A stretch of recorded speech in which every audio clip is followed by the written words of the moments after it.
Alright, welcome back, Mr. J family. Welcome to the new channel.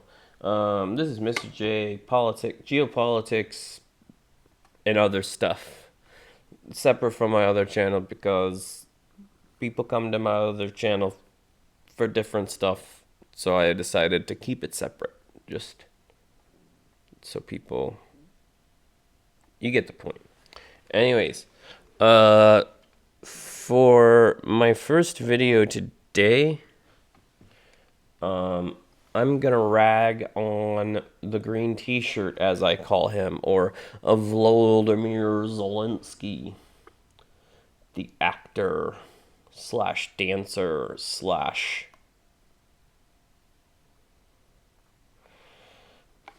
president of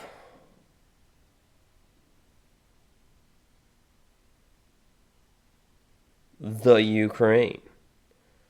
So we're gonna rag on Zelenskyy for this first video because I've been wanting to make this video for a long while. We're gonna have a few excerpts from this whole blow up that happened in the Oval Office with Trump last month, and I'll give some examples of why I feel the way I do about anything. But anyways, like, comment, share, subscribe, turn on post notifications, yeah, let's get into it. So first thing I wanted to say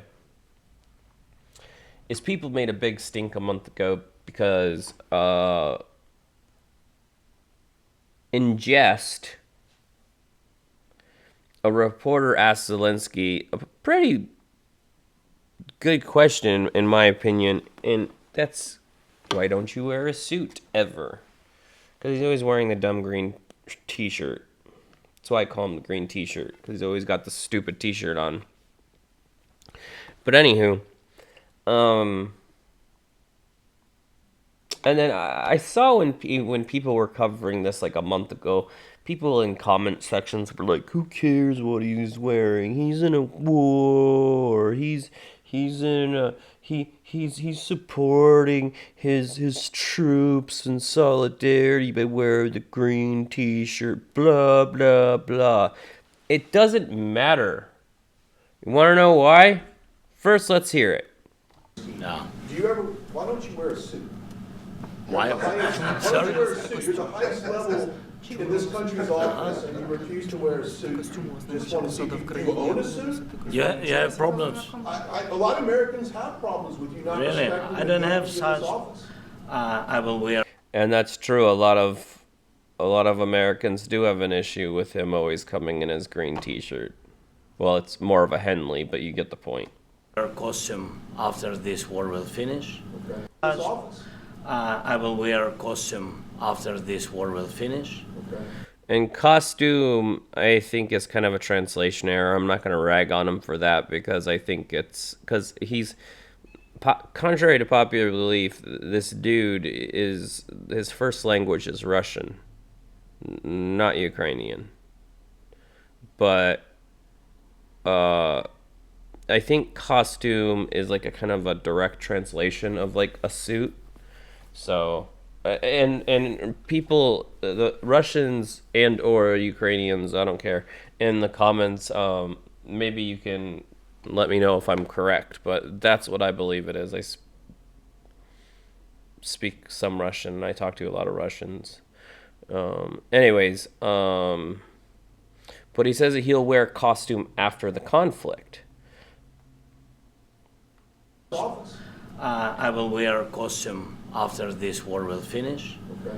Yes, maybe one, Maybe something like like this. yours. Yes, That'd be great. maybe something better. I don't know. We will see. Maybe something cheaper than yeah. Thank you. Thank you. Nah, do you see how irritated the green t-shirt got? And look at Trump's face. Look at Trump's face. This is such a golden... I just paused it at the very right time. Why isn't it clicking on the dumb thing? Get out of here. Look at Trump's face. He's like, Pat. Because Trump knows it's funny and that it's true. But but Zelenskyy looks very, very upset about this. Now, you might be saying, but Mr. J, Why does this matter? Well, I'll show you why this matters. And this video is all about the suit. I'll go into the other parts of the argument between like Trump and JD Vance and everything else in the green t-shirt, but I want to make a quick point. Now, I'm going to say this. I am no fan of Bibi Netanyahu. However, this was yesterday. Look. Israel, Prime Minister, coming to the Oval Office, respecting President Trump by just putting on a suit. Now, let me give you one more example. The Russian delegation sent, what was it? His name's Dmitry Petch, or no, I'm getting them. He broken this ceasefire. Shut up.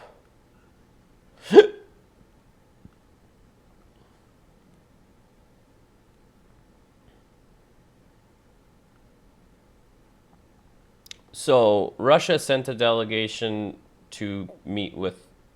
So President Putin sent a delegation to meet with Trump's cabinet like a day ago. And he literally said the Trump team stopped World War III from happening. Now, I only say this for one reason.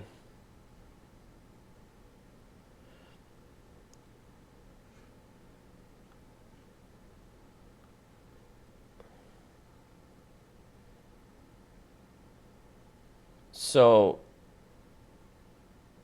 Kirill Dmitriev, the special envoy for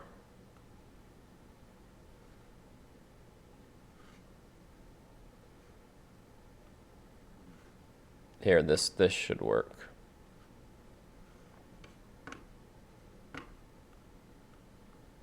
When he went to meet with the envoy,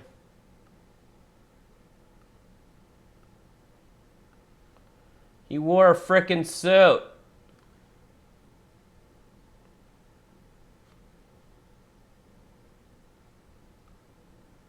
Oops, wrong button. So, my point is, the Russian envoy understands that if he wants to be taken seriously, he should probably dress nice. Netanyahu, who I'm not a fan of, but obviously I'm going to give him credit for doing the right thing and dressing for the occasion. I have a suit. If I went to the White House to go, so if I went to the White House to go meet in the Oval Office with not necessarily President Trump, but any president, do you think I'd go there in a Nike t-shirt and like all my tattoos showing and like Jordan brand and some like UNC dunks? You think I would go to the White House like that to meet? No. I'd go put on my frickin' suit. And I'm just a random talking head on the interwebs, not a world leader. This isn't rocket science. Especially when, and this will be the end of the thing, especially when Zelenskyy was specifically coming there to beg for more money, more help, more weapons, etc., etc., etc. He could have dressed for the occasion, but he did not. Things escalated, and to put a cherry on top, while this was happening, while Zelenskyy and Trump and JD Vance, and I think Rubio was in there too. I'll have to rewatch it. But while they were having this conversation, I was getting videos sent to me on Telegram from Russians and Ukrainians showing Ukrainian drones being flown into heavily populated civilian areas and drones directly hitting civilians' high-rise apartments. There's a video, which I can't show you because this is YouTube, but if you guys want the videos, I could probably put them on my Patreon or whatever. But I was literally getting people showing me their videos that there was like, I'm trying to explain this without saying anything crazy that's going to get me in trouble. Not in trouble, but like, you know, with YouTube. I've been doing this long enough that I know what I can and can't say. But literally videos of civilians with the side of their buildings blown in, their patios blown in, glass all over inside people's apartments, all over their beds and their bedrooms and everything. It was awful. And they sent like 230 drones roughly at the very same time that he's begging the US for money, for protection, for securities. How about you stop sending drones into Russia? How about you stop invading Russia's sovereign territory? First they tried it with Kursk, thinking that it was going to bring people, thinking that Putin was going to divert attention from the front lines in the Donbass back down to Kursk. Guess what? He didn't do that. 2 months later, it's literally the definition of insanity. Well, not literally, but doing the same thing over and over, wanting a different outcome. 2 months later, he tried the same thing. The same thing. They invaded Belgerod.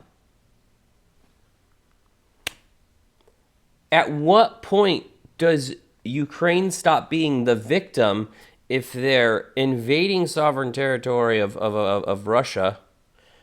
They're twice, Kursk and Belgerod, look it up.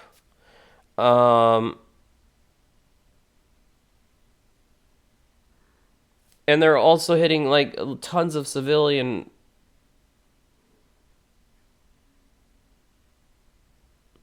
Like the Ukrainians are hitting Russian civilian targets. Whereas Russians are, for the most part, from the words of actual Russians and Ukrainians, both, on Telegram, I talked to both. Get off my shoes.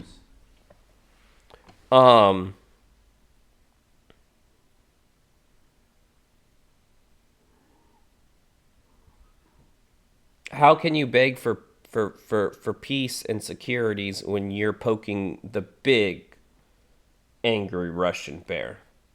That's my question. How can you ask for more security and say you want peace while you're continually sending drones into Russia, constantly invading Kursk? 2 months later, Belgorod, by the way, they weren't successful on that. But I don't know. It doesn't seem to me like he wants like he wants peace.